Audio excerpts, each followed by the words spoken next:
Take a quadratic function and apply gradient descent to find its minimum. One thing that you will notice immediately is that it bounces around. The main reason gradient descent zigzags in this fashion is because it's completely amnesiac. It keeps absolutely no memory of the past.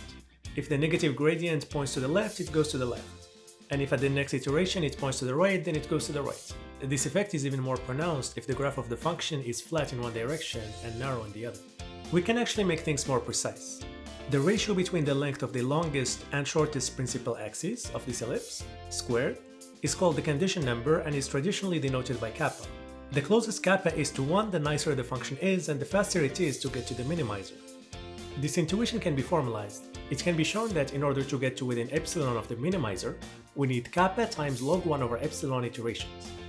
Therefore, a large condition number can make gradient descent takes a large number of iterations to converge. And now we get to momentum gradient descent. This is a very simple yet extremely powerful idea to fight this problem and to accelerate convergence of gradient descent. Here is how it works. When you are at iteration k, you compute the gradient just as you would in vanilla gradient descent. But now instead of just following this gradient right away, you first extrapolate the previous direction a little bit further, and only then you follow the negative gradient. And you can think of this extrapolation step as momentum carried in from previous iterations. And you can already see in this toy example the benefit of this seemingly small modification.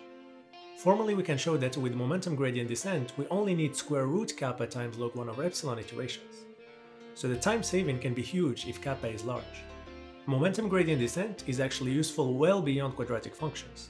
For example, Nesterov looked at smooth, strongly convex functions and developed a closed variant of this method where instead of taking the gradient of the current iterate, you first extrapolate and compute the gradient at the extrapolated point.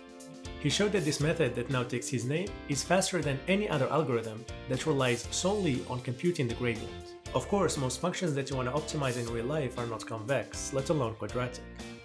But even then, momentum gradient descent is still widely used because it performs very well in practice. To understand just how powerful this idea of momentum gradient descent is, let us see not one but two interpretations of how it works.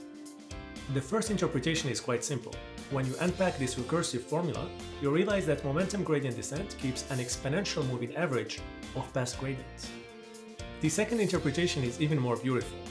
You can visualize the current iterate as a particle swimming in a potential field given by the function f with friction. The force felt by the particle is the negative gradient of this function. Newton's law of motion, force equal mass times acceleration, let us then link this force to the acceleration of the particle. Integrating over a small unit of time gives us the velocity of the particle, to which we add a friction term minus mu times vt minus 1. Integrating a second time gives us the position of the particle. And after a trivial reparameterization, we recover momentum gradient descent. This was momentum gradient descent in 3 minutes. If you liked the video, make sure to like and subscribe, and see you next time.